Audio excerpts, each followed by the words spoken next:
Saludos. En los próximos 30 minutos estaremos tratando 12 temas diferentes para que usted no se aburra con la misma cantaleta, la misma cosa. Por ejemplo, en el programa de hoy estaremos felicitando y hablando de yo, el último discurso de Danilo, de cómo se ha pateado la ley orgánica de las Fuerzas Armadas y la Policía, de las licitaciones ganadas sin tener mercancía, del vicio de inaugurar obras sin terminar, de lo que piden las pymes al nuevo gobierno, de la caradura de Yanalán, del nudo que le dejaron a Abinader con el reglamento de la carrera diplomática, de por qué el conflicto de los aeropuertos va para largo y de varios temas más. Así que comencemos.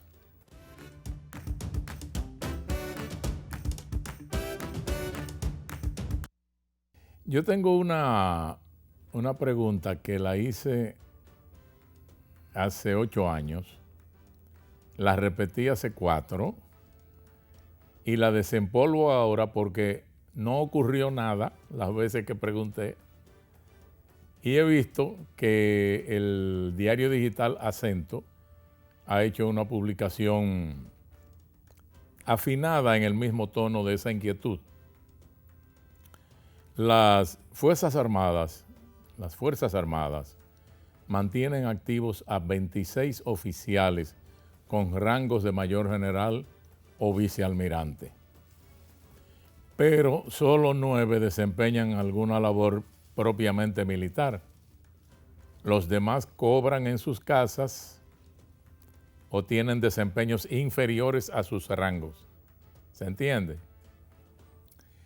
Los restantes 17 mayores generales no tienen funciones operativas, pero los pobres hacen malabares para mantenerse activos en sus instituciones. Algunos incluso aceptan puestos que antes eran ocupados por coroneles. Óigame eso, con tal de mantenerse activos. Dicho esto, lanzo la misma pregunta de hace años.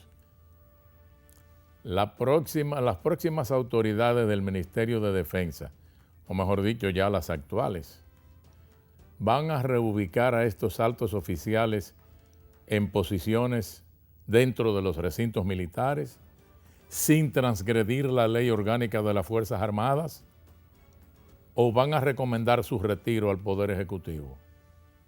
Óigame bien, la normativa militar establece que un ministro de Defensa, comandante general, viceministro o inspector general no deben ocupar un puesto inferior al que ya desempeñaron en las Fuerzas Armadas. La mayoría solo califica, conforme a la regulación militar, a ocupar el puesto de ministros de defensa, porque ya desempeñaron las demás posiciones acorde con su rango. Los oficiales con rango de mayor general o vicealmirante, por lo regular ocupan posiciones de ministro de defensa, con rango transitorio de teniente general, comandante general de sus instituciones, viceministro, inspector de las Fuerzas Armadas y director del Cuerpo de Seguridad Presidencial. La mayoría de los generales que han ocupado esas posiciones representan una carga económica al presupuesto militar, aunque sin funciones. Igual que tienen un lote de militares a su cargo, tienen también vehículos, tienen combustibles, tienen de todo, armas, otros privilegios. El Ejército de la República Dominicana tiene 13 mayores generales, incluyendo al ministro de Defensa, pero solo 4 asumen funciones acordes con su categoría en las Fuerzas Armadas. Los demás están fuera de los recintos militares o tienen ocupaciones inferiores a las que han ocupado anteriormente. Es una locura. Mientras que la Armada de la República Dominicana, la más pequeña de las instituciones castrenses, registra en sus filas a 6 vicealmirantes, pero solo 3 tienen funciones de comandante general, de viceministro e inspector general de las Fuerzas Armadas, distintamente.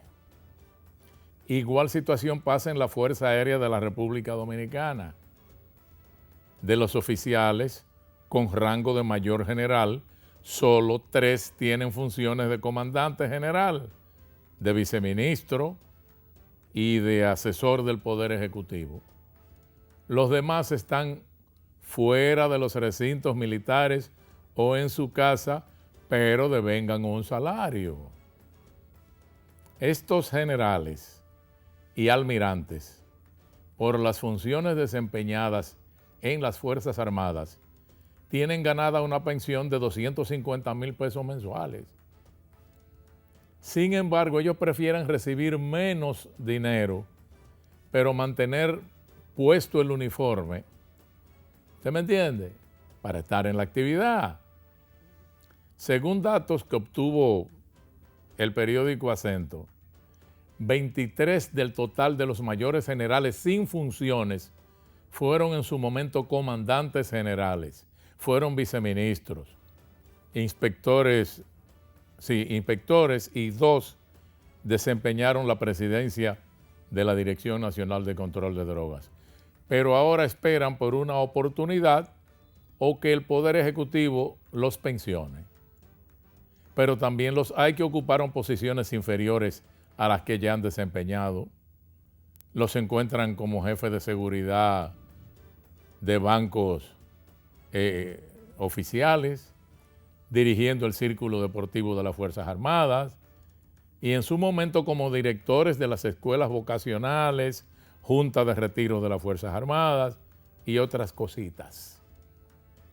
Al menos 22 de los 26 mayores generales y vicealmirantes están listos para el retiro, ya sea por tiempo en servicio, 35 años, edad biológica, 61 años, o tiempo en el rango, 10 años, pero prefieren continuar en las filas a contrapelo de la Ley Orgánica de las Fuerzas Armadas. Entre la oficialidad más joven, hay quienes consideran que las nuevas autoridades militares no solo deben recomendar el retiro de los mayores generales y vicealmirantes sin funciones, sino también los casi 70 generales de brigada que cumplieron su ciclo en las instituciones castrenses y están ahí. Ahora, dígame una cosa, ¿usted cree que eso que yo le acabo de narrar es cosa fácil de manejar? ¿Usted cree que ese cajuil es fácil de chupar? En un momento venimos con las felicitaciones.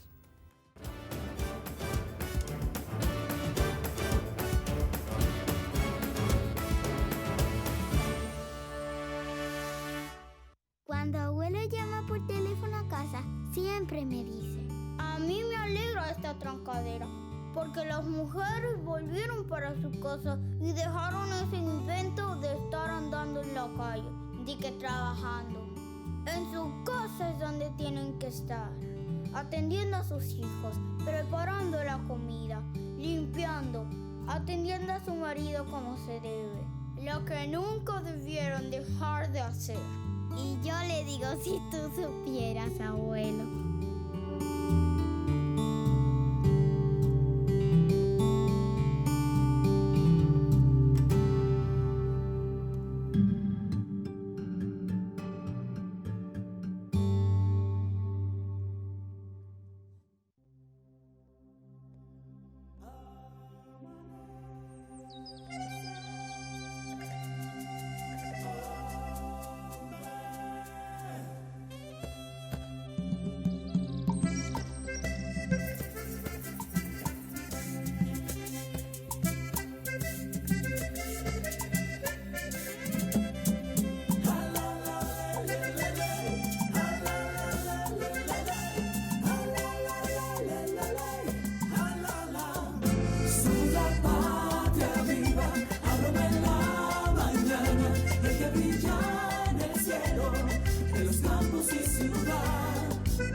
Somos café y orgullo, sembrando el corazón de mi nación.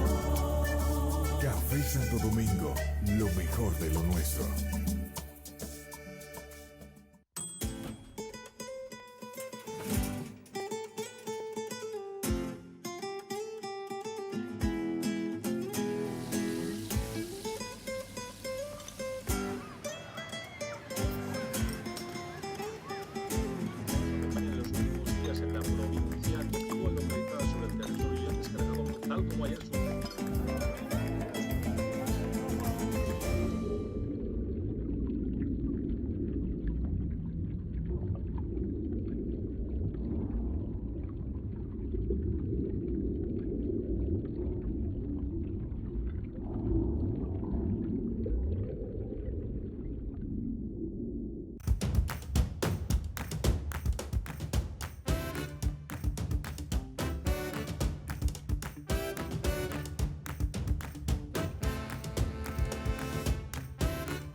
El último discurso pronunciado por el pasado presidente de la República 3 días antes de salir del poder, y no como discurso formal a la nación, sino como parte de la entrega de una obra más, fue una auténtica exaltación del yo hice, yo hago, yo. O sea, no se ubicó como trabajo de gobierno, como el trabajo del equipo de gobierno, sino que según el planteamiento, todo lo ocurrido en esos 8 años fue decisión y acción de Danilo Medina. Yo hice, yo prometí, yo entregué, yo. Generalmente, la evaluación del trabajo realizado por un presidente no es el mismo quien la hace. Y él se dedicó a autoevaluarse y a autoelogiarse, a decir que salía con la frente en alto del Palacio Nacional y con la satisfacción del deber cumplido. Eso falta por verse cuando se haga un inventario histórico, cuando se sume, se reste, se divida y se vea entonces el saldo de lo que ha costado todo lo que ha dejado. Por ejemplo, el Diario Libre, en su editorial del día siguiente a ese discurso, dice que el nepotismo parece ser la característica esencial del PLDismo y que Danilo Medina debió preocuparse más por lo que hacían muchos de sus más cercanos colaboradores y algunos de sus familiares. Por eso es que no debió ser tan yoísta, tan yo en ese último discurso y hablar colectivamente de su equipo que incluye a su familia. Vamos a ver lo que diga la historia en el análisis y evaluación finales. Eso viene.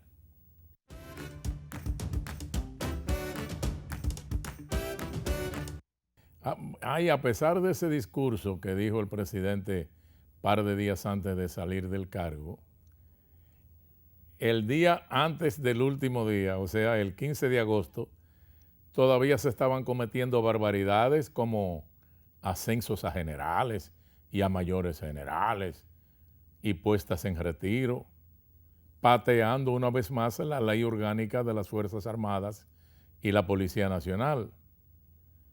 Las EDES se esmeraron facturando el triple de lo que había facturado el mes anterior a todo el mundo, nos acabaron. Impuestos internos haciéndole presión a la gente del aeropuerto de Punta Cana, exigiendo pagos enormes en dólares, creo que 58 millones de dólares. Y una cantidad de cosas que de alguna manera tendrán que ser tomadas en cuenta para buscarle análisis y reversamiento en este nuevo gobierno. Y ese día circuló una información que yo todavía no la creo. No, yo no la creo y no la voy a creer hasta que vea pruebas o me la confirmen formalmente. Esa de que el administrador del Banco de Reservas se pensionó con 950,000 pesos mensuales. Esa yo me resisto a creerla, porque es que no puede ser. Yo no la creo, no la creo.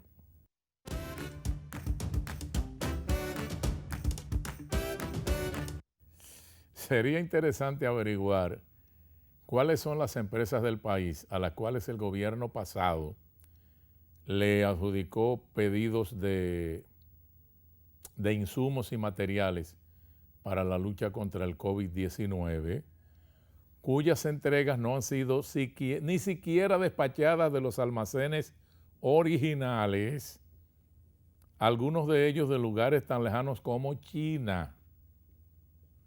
La denuncia la hizo en un artículo el comunicador César Duvernay, y no nos sorprende porque de espanto ya estamos curados en este país.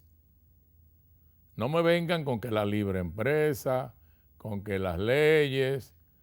No. Estamos en medio de una emergencia sanitaria y ante un asunto de similitud de artículos, la disponibilidad inmediata tiene que tener un asterisco diferencial cuando hay una licitación.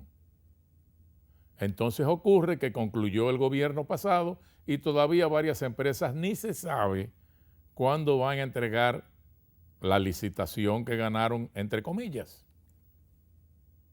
Y algunas de ellas, sociedades comerciales que no cuentan en su inventario con ninguno de los equipos y materiales que se están requiriendo urgentemente. Pero, señores, eso es parte de la histórica vagabundería nacional.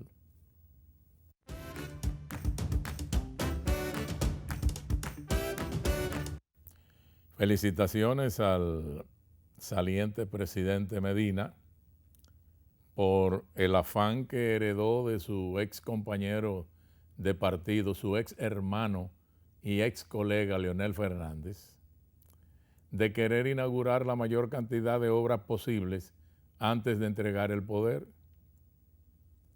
Recuérdese que lo mismo ocurrió en 2012, cuando Leonel se iba y todos los días salía a inaugurar cantidad de obras que luego se comprobó que la mayoría no estaban terminadas o fueron terminadas a empujones y con grandes deficiencias, solo para darle la manito de pintura que le permitiera la fotografía y los videos, el acto de entrega, el discurso y el bla, bla, bla. Se repitió el afán ahora cuando Danilo se iba. Incluso en algunos lugares le sacaron cartelones de protesta gritando porque inauguraba una obra inconclusa. Y llegó al colmo hasta de tener todo montado para ir a discursear inaugurando la ciudad sanitaria, donde era imposible ocultar todo lo que falta y faltan como 3 o 4 meses de trabajo. ¿Cuál es el afán? ¿Cuál es el afán? ¿Será poder decir que eso se hizo bajo su gobierno y poder usar el dato en una campaña futura? Como aquella de eso lo hizo Balaguer. ¿Ustedes recuerdan? A lo mejor es para eso.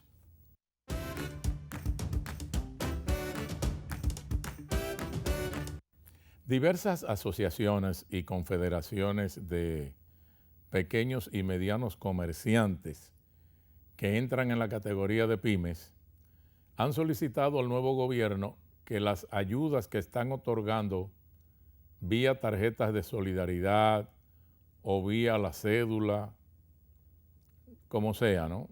Los programas que hay, eso pueda ser canjeado por mercancía solo en ese tipo de negocio, en pequeños negocios, en colmados, colmadones, etcétera, ¿no? Y no en las grandes cadenas, que es donde mayormente la gente va a canjear esas ayudas por comestibles.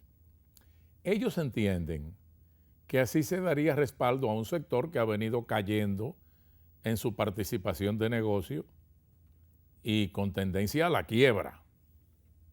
En gran proporción es verdad, eso es verdad.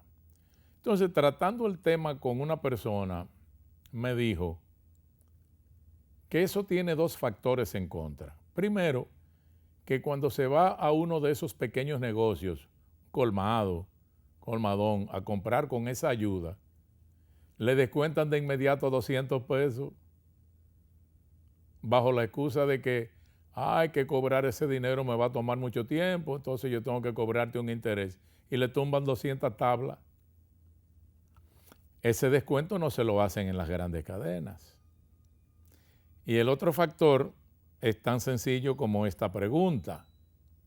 Y en uno de esos negocios le venderán el salami, el arroz o el aceite al mismo precio que se lo venden en las grandes cadenas. Nosotros los dejamos ahí. Que contesten ahora lo que están pidiendo protección para sus pymes, a ver eso de los 200 que tumban y eso de la diferencia de precio. Ok.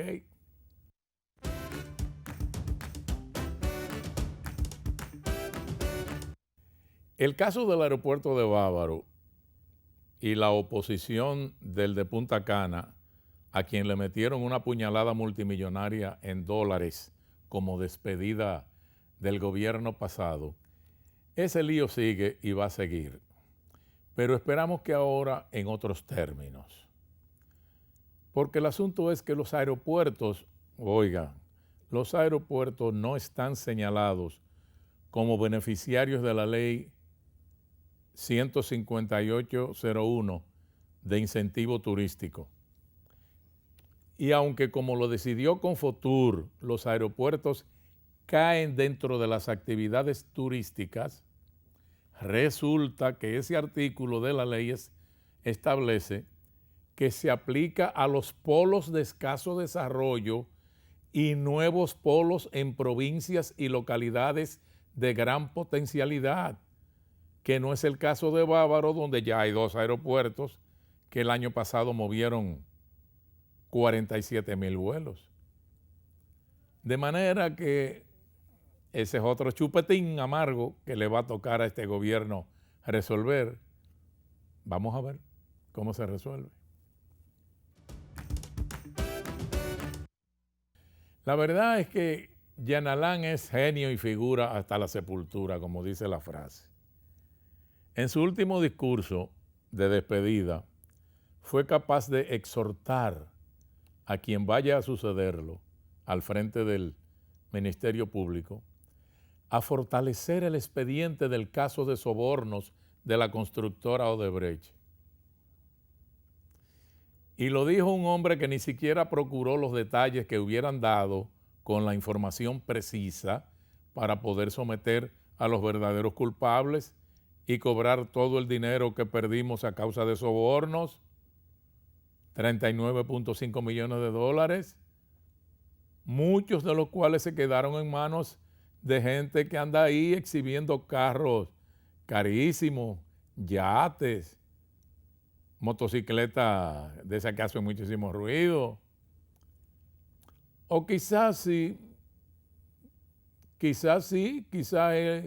Jean Alain consiguió esos datos y sabrá Dios qué hizo con esos datos. Y el bárbaro también dijo que el que venga a sustituirlo, que incluya con pruebas a todo aquel que pudo quedar fuera del expediente Odebrecht, para que entonces se logre condena a los 6 implicados que estarán en el juicio de fondo a partir del mes que viene. Digo, yo no sé si usted había visto cara dura como esa, pero esta es una de las más sólidas que hemos visto. En un momento venimos con más felicitaciones, no se vaya.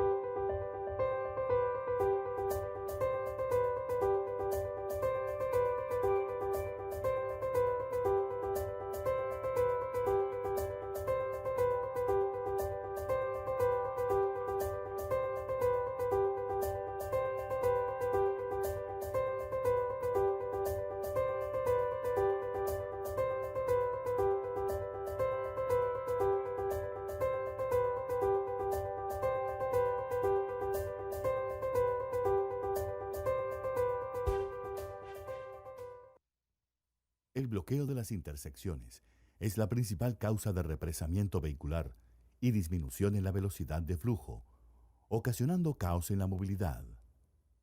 Cuando usted se encuentre en una intersección, esperando que la luz del semáforo cambie a verde, solo podrán proseguir su marcha cuando haya espacio suficiente para que su vehículo pase completamente la intersección, sin obstruirla, como lo hace el vehículo de color verde.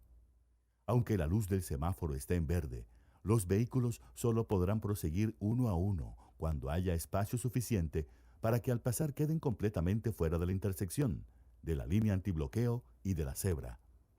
Si usted no respeta el espacio peatonal o se queda dentro de la intersección, como lo indican los vehículos rojos, cuando la luz del semáforo cambie, dando paso a otros vehículos, estos no podrán avanzar, ocasionando riesgo de accidente, represamiento de vehículos y bloqueo de la intersección. Esto aplica para todas las intersecciones con o sin semáforo, incluso sin línea antibloqueo. La movilidad también depende de ti.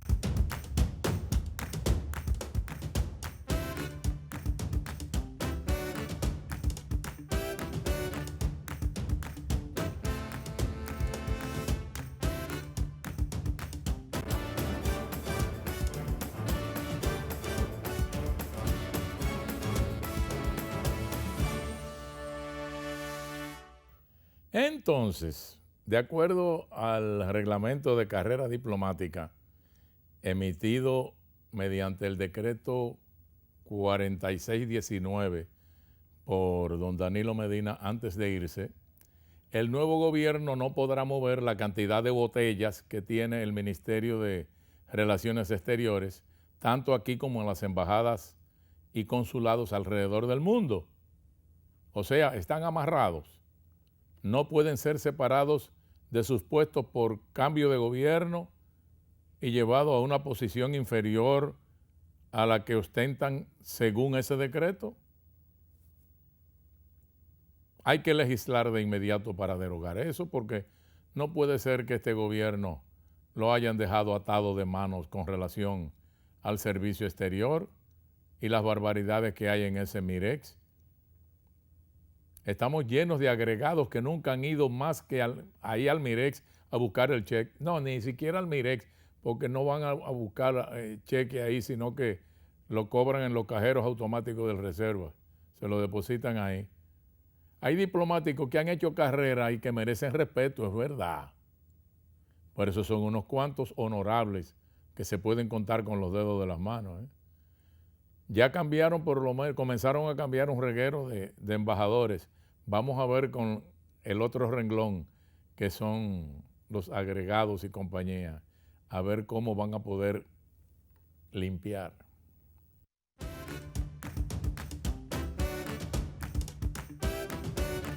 Señores, hay cosas que por más que uno le busque la vuelta y no las entiende.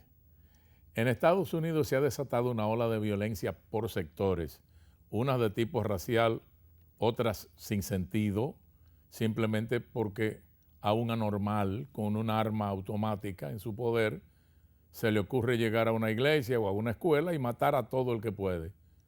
Y entonces en medio de estas cosas se encuentra uno con que un tribunal de apelaciones de California le quita el veto que regía en ese estado desde el año 2016 y que prohibía la posesión de cargadores de armas de fuego de gran capacidad que se usan en fusiles de asalto. O sea que ya todo el que quiera tener un fusil de alto calibre de asalto o cualquier cantidad de balas puede andar con ella en el baúl del carro y caerle a tiro a quien le dé la gana en California.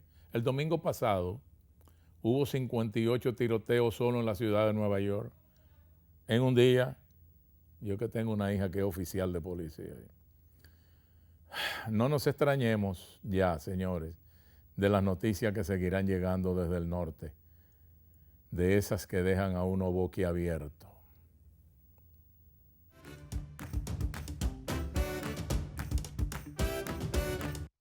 Y por último, hoy nos encontramos con la afirmación del presidente de la Comisión Multisectorial para la Gestión de la Crisis del COVID-19 en Haití, diciendo que 16% de las personas que regresan a Haití desde República Dominicana, o sea, haitianos, están infectados de COVID, un 16%. Lo primero es cómo se llega a esa cifra. ¿Qué miden ellos? Los que entran y salen legalmente por las puertas fronterizas, dejando fuera de cálculo a los más, que son los que entran y salen ilegalmente por caminos y veredas. Si no incluyen a estos últimos, entonces el porcentaje debe andar por un 50% en vez de un 16%. ¿Usted no cree? Y si hay un porcentaje tan alto, entonces valdría la pena hacer un estudio con toda la población haitiana que reside en República Dominicana para hacer los aislamientos que manda el reglamento. Señores, antes de despedirnos, recuerden nuestra máxima. Hasta que no le pongan 3,000 pesos de multa a todo el que ande sin mascarilla, esto no se va a acabar. Hasta la próxima.